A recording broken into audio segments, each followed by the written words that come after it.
इसमें हम कठोरता और मृदुता का सैद्धांतिक आधार क्या है और विद्युत ऋणात्मकता और कठोरता और मृदुता में क्या संबंध है, इसका बारे में जानकारी लेंगे। यहाँ पर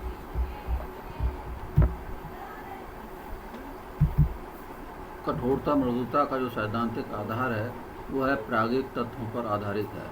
वह रासायनिक गुणों के पूर्वानुमान में ये सिद्धांत मदद करता है और इस प्रभाव के सैद्धांतिक आधार की जानकारी बहुत ही उपयोगी होती है। यहाँ पर इसको समझने के लिए इलेक्ट्रॉनिक सिद्धांत के बारे में बताया गया। तो इलेक्ट्रॉनिक सिद्धांत के आधार पर कठोर प्रकार की जो पारस्परिक अभिक्रिया हो रही है वो मुख्य रूप से एक प्रकार का आयनिक बंधन का निर्माण है, या जो आयनिक बंधन होते हैं वो है स्थिर वैद्युत आकर्षण बल के द्वारा एक दूसरे से जुड़े हुए होते हैं। तो यहाँ पे कठोर अम्ल व कठोर क्षार आसानी से आयनिक बंध बना सकते हैं। उदाहरण के लिए NaCl में सोडियम आयन और फ्लोराइड आयन दोनों ही कठोर हैं, और उसी तरीके से potassium ion, chloride ion, lithium fluoride ion LiF जो बनता है वह भी कठोर और कठोर प्रकार का अम्ल क्षार अभिक्रिया है। और कठोर अम्लों में जो संक्रमण तत्व हैं उनके कठोर अम्लों में ऐसे होते हैं जो कि रिक्त डी कक्षक रखते हैं, इसलिए वो आसानी से इलेक्ट्रॉन ग्रहण करने की क्षमता रखते हैं जो कि उनके डी कक्षकों में आ सकते हैं। इसलिए ये कठोर अम्ल जो है वह कठोर क्षार के साथ आसानी से आयनिक बंध बना लेते हैं। इसी तरीके से मृदु अम्ल व मृदु क्षार बड़ा आकार होने के कारण सहसंयोजी प्रकार का बंध बनाते हैं, और यह सहसंयोजी प्रकार का बंधन जो है उनके बड़े आकार के कारण और ध्रुवणशीलता के कारण होता है, और आवेश की मात्रा इनमें कम होती है। ऐसे संक्रमण तत्व धातु जो कि डी कक्षक जिनके भरे हुए होते हैं, इसलिए वह इलेक्ट्रॉन आसानी से ग्रहण नहीं कर सकते हैं। उनमें 6 से लेकर 10 तक के इलेक्ट्रॉन होते हैं।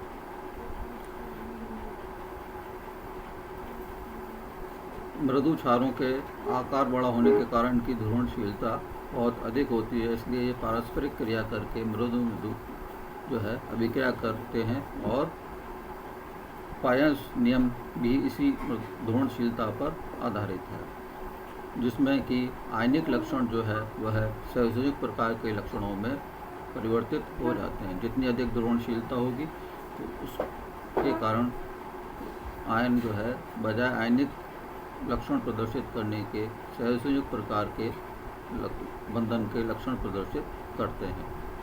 इसको एक समीकरण के आधार पर समझा गया। कठोरता मृदुता के संबंध को प्रायोगिक जो उनके pK वैल्यू है उसके आधार पर बताने का प्रयास किया।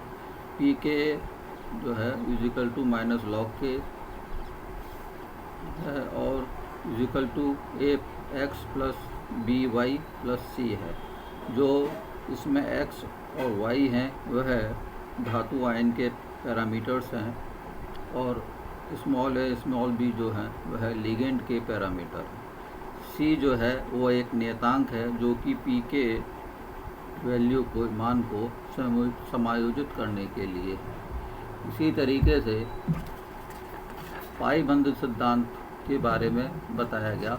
जो बड़े आकार के हैं वह मृदु होते हैं, चाहे वह धात्विक आयन हो जो मृदु अम्ल की भांति कार्य करें, या क्षार हो जो भी वो भी बड़े आकार के होंगे, और ये मृदु अभिक्रिया प्रदर्शित करेंगे क्योंकि इनमें आसानी से पाई बंध बनने की क्षमता आ जाती है। और इनमें जो धातु हैं उनमें डी कक्षकों में इलेक्ट्रॉनों की संख्या अधिक होती है, जिसकी वजह से ये अभिक्रिया करते हैं, जिसमें इलेक्ट्रॉन ग्रहण करने की प्रवृत्ति इनकी कम हो जाती है। इसी तरीके से जो क्षार होंगे वह भी बड़े आकार के होंगे, जैसे आयोडाइड आयन, फास्फीन आयन, या सल्फर से बने आयन, या कार्बन मोनोऑक्साइड, इस तरीके के जो लिगेंड हैं वह यह अभिक्रिया आसानी से प्रदर्शित करते हैं। जिनमें नाइट्रोजन, ऑक्सीजन या फ्लोराइड से बने हुए जो लिगेंड हैं वह सामान्यतः जो है पाई बंधन का निर्माण नहीं करते हैं। अगला सिद्धांत है पिट्जर सिद्धांत। पिट्जर वैज्ञानिक ने ये बताया कि मृदु मृदु पारस्परिक क्रिया जो है वह ध्रुवणशीलता के कारण होती है और यह ध्रुवणशीलता के गुणनफल के ऊपर निर्भर करती है। तो आकार और ध्रुवणशीलता बढ़ने से लंदन प्रकीर्णन ऊर्जा जो है वो बढ़ती है, जिसके कारण उस जितनी ऊर्जा मुक्त होगी वह बंधन उतना ही अधिक स्थायित्व प्रदर्शित करते हैं। तो यहाँ पर ध्रुवणशीलता जितनी ज़्यादा अधिक होगी, जितना आकार बड़ा होगा उसकी ध्रुवणशीलता उतनी ही ज़्यादा होगी, और उस ध्रुवणशीलता से जो ऊर्जा मुक्त होगी उसका कि नाम लंदन प्रकीर्णन ऊर्जा कहा गया, वह जितनी ज़्यादा मुक्त होगी वह उतना ही स्थायी पाई बंधन का निर्माण करेगा या सहसंयोजक बंध का निर्माण करेगा। विद्युत तीव्रता और कठोरता जो है उसमें भी एक प्रकार का संबंध बताया गया इसी आधार के ऊपर, जिसमें कि जो अधिकतर जो हैलोजेंस हैं उसके बारे में ये व्याख्या की गई। उदाहरण के रूप में जैसे फ्लोराइड क्लोराइड आयन जो है वह कठोर क्षार की भांति कार्य करते हैं, और आयोडाइड आयन जो है वह मृदु क्षार की भांति कार्य करता है, जबकि ब्रोमाइड माइनस आयन जो है वह सीमावर्ती क्षार की भांति कार्य करता है। तो जिन में विद्युत ऋणात्मकता अधिक होगी या विद्युत ऋणात्मकता वह अधिकतर जो है कठोर क्षार की भांति कार्य करेंगे। तो अधिक इसमें एक कथन दिया गया कि अत्यधिक विद्युत ऋणता वाले परमाणु से प्राप्त ऋणायन की विद्युत ऋणता कम होगी, यानी फ्लोराइड जो है वह अधिक विद्युत ऋणी है, लेकिन वह जब इलेक्ट्रॉन ग्रहण करके फ्लोराइड माइनस बना लेता है तो उसकी विद्युत ऋणता कम हो जाती है, अतः वह कठोर क्षार की भांति कार्य करेंगे। तो ऐसे आयन जो ऐसे एलिमेंट ऐसे तत्व जो कि इलेक्ट्रॉन ग्रहण करने पर जिनकी विद्युत ऋणता में कमी आती हो वह कठोर क्षार कहलाएंगे। इसी तरीके से यदि किसी भी तत्व के इलेक्ट्रॉन को यदि कोई इलेक्ट्रॉन ग्रहण करे, यदि उसके विद्युत ऋणता में कमी आए, ज़्यादा हो जाए, इलेक्ट्रॉन बंधुता ज़्यादा हो जाए या उसके में परिवर्तन आ जाए, तो वह मृदु क्षार की भांति कार्य करेंगे। तो कठोर वो है जिनमें कि विद्युत ऋणताओं में कमी आती है। इसी तरीके से कुछ प्रजातियों पर उसके आधार पर अध्ययन किया गया, जैसे कि आपने उदाहरण के लिए पूर्व में भी पढ़ा था CF3 और BF3। CF3 में कार्बन और बोरोन ये केंद्रीय परमाणु हैं, और फ्लोरीन जो है वह जो है अधिक विद्युत ऋणता वाला तत्व है। लेकिन यदि CH3 और BF3 की तुलना की जाए तो इनमें से कौन अधिक विद्युत ऋणी होगा, या CF3 और BF3 की CH3 और BH3 से तुलना की जाए तो जो कठोरता होगी वह CF3 और BF3 की अधिक होगी अपेक्षाकृत CH3 व BH3 की तुलना में। तो ऐसी प्रजातियां जो है वह कठोर होंगी। और क्योंकि जो फ्लोरीन है वह हाइड्रोजन की तुलना में आकार में दोनों ही छोटे हैं, लेकिन विद्युत ऋणात्मकता जो है हाइड्रोजन की तुलना में फ्लोरीन की बहुत ज़्यादा है, इसलिए केंद्रीय परमाणु जो है वह उसको केंद्र और अधिक कठोर बना देगा। तो इस आधार पर कठोरता और मृदुता की व्याख्या की जाती है। यदि किसी केंद्रीय परमाणु के चारों तरफ कोई मृदु कठोर के साथ साथ मृदु भी जुड़ता जाए तो वह उसकी कठोरता को कम कर देते हैं। और यदि किसी मृदु समूह में कोई कठोर आयन जुड़ता चला जाए तो वह उसकी मृदुता में कमी लाकर उसको कठोरता की तरफ ले जाते हैं।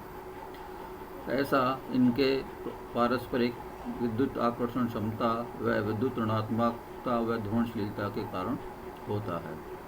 पियर्सन ने व पार ने, वैज्ञानिक हैं, इन्होंने अम्ल व क्षार मृदु गुणों की एक व्याख्या की, जिसमें कि एक परम मान नीटा का उपयोग किया गया। यह नीटा का मान आयनन ऊर्जा और जो इलेक्ट्रॉन बंधुता है उसके में एक संबंध बताया गया। तो नीटा जो है एक का मान जो आयोनाइजेशन एनर्जी है और इलेक्ट्रॉन एफिनिटी है को घटाने पर, उसमें 2 का भाग देने पर नीटा का मान आता है। और यह नीटा का मान जो है दोनों परमाणुओं के जो आपस में क्रिया कर रहे हैं, उन अम्ल क्षार अम्ल, तो अम्ल में जो भी दोनों परमाणु हैं उनमें आपस के इलेक्ट्रॉन बंधुता और आयनन ऊर्जा, ये मान सबके अलग अलग होंगे। इस कारण से नीटा के मान भी क्या आएंगे, सबके अलग अलग आएंगे। और इसको फिर आगे जोड़ा गया आणविक कक्षक सिद्धांत के आधार पर। तो इस नीटा मान से आणविक कक्षक सिद्धांत के आधार पर इसकी व्याख्या की गई और आणविक कक्षक सिद्धांत को एक सही सिद्धांत, प्रमाणिक सिद्धांत माना गया, इसलिए इस मानों को भी सही माना गया। तो कूपमैन प्रमेय के अनुसार ये वैज्ञानिक हैं जिन्होंने ये थ्योरम दी, जिसमें किसी बंद कोश प्रजाति के लिए उच्चतम भरे हुए आणविक कक्षकों, जिसे होमो कहा जाता है, होमो का मतलब हाईएस्ट ऑक्यूपाइड मॉलिक्यूलर ऑर्बिटल, ऋणात्मक के लिए उच्चतम भरे हुए आणविक कक्षकों के जो मान हैं वो ऋणात्मक के लिए उच्चतम भरे हुए आणविक कक्षकों और ऋणात्मक चिन्ह के साथ यदि उसका मान आता हो तो उसको ई होमो माइनस ई होमोगा, उसको हम आयनाइजेशन एनर्जी, आयनन ऊर्जा के बराबर होगा।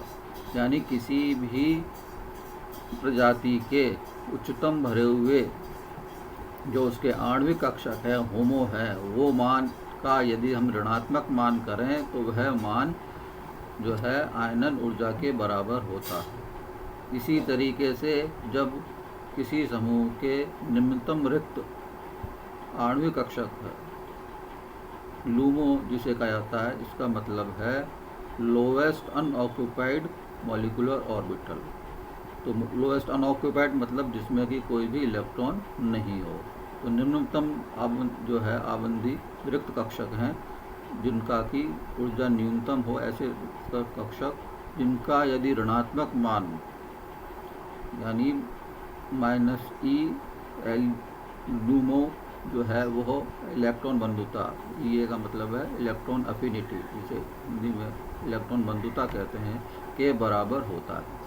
तो इन दोनों मानों के जो कि कैलकुलेट आसानी से आणविक कक्षक सिद्धांत के आधार पर किए जा सकते हैं और ये मान सही मान प्राप्त होते हैं, क्योंकि आणविक कक्षक सिद्धांत पूरी तरीके से मैथमेटिकल, गणितीय रूप से दिया गया सिद्धांत है, जिसमें कि गणितीय व्याख्या के आधार पर उसकी ऊर्जाओं की गणना आसानी से की जा सकती है।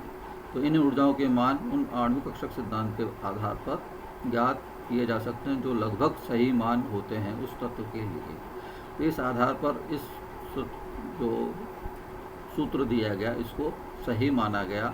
यहाँ पर जो नीटा का मान प्राप्त होगा वह होमो और लूमो की ऊर्जा के अंतर पर निर्भर करता है। इसको ये हम कह सकते हैं क्योंकि ये मान इससे जुड़ा हुआ है, होमो से और लूमो से समूह के, तो यह मान उससे जुड़ा होने के कारण जो उनकी ऊर्जाओं का अंतर होगा वह नीटा मान होगा। और इस नीटा मान के आधार पर हम व्याख्या कर सकते हैं कि कब मृदु मृदु इनमें बंधन हुआ है, इनमें कठोर क्षारों का बंध किससे बंधन होगा, तो इस आधार पर इसकी व्याख्या की गई। और यहाँ पर यदि किसी अम्ल क्षार में होमोल्यूमो का अंतर जितना अधिक होगा वह उतनी ही अधिक कठोरता प्रदर्शित करेगा, और जितना यह अंतर किसी भी समूह में होमो और लूमो का कम होगा वह उतनी ही कम कठोर होगा। यदि वह कठोर है और तुलनात्मक अध्ययन यदि दो समूहों का करें तो उनके होमो और लूमो का अंतर यह बताएगा कि इन दोनों में अपेक्षाकृत कौन अधिक कठोर है।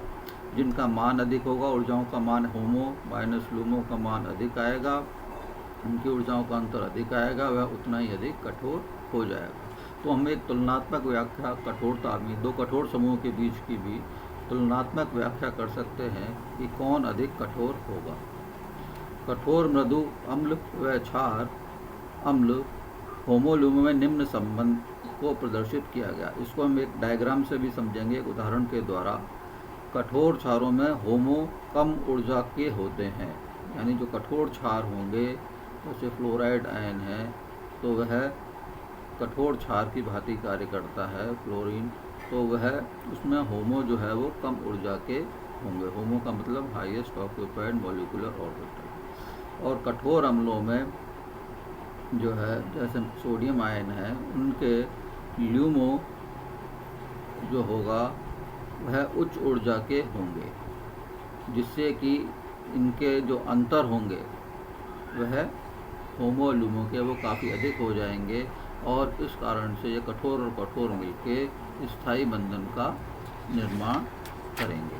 इसी तरीके से मृदु अम्लों में ल्यूमो जो होंगे वो कठोर अम्लों की तुलना में कम ऊर्जा के होंगे।